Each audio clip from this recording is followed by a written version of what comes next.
i-dedicate yung kanta na yun. Para naman sa lahat, sa aming mga senior citizens. Okay.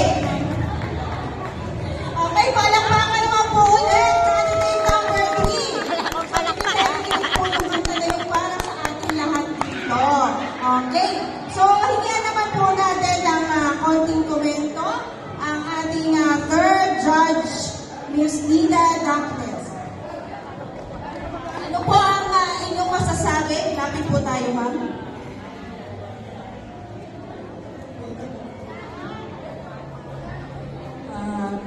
Magandang hapon po sa inyo lahat, lalo na po sa ating kapitan. Kay Ma'am Cor po, sabihin niyo lang ako matandaan. Ako'y kumukuha ng mga sanitary permit po. Kasi may accounting firm po ako. Opo. Good afternoon sa mga nagawad. At sa lahat ng mga magagandang senior citizens. Yes! Naman po. Ako, dapat lumaban lang ang senior. Di ba? Hindi tayo senior. Bagets tayo. Yes! Habang hindi po tayo tumatanda, pabata tayo ng pabata. Bata isip. Joke lang. Pero laban lang. Kaya natin yan. Okay, thank you. Thank you po. So,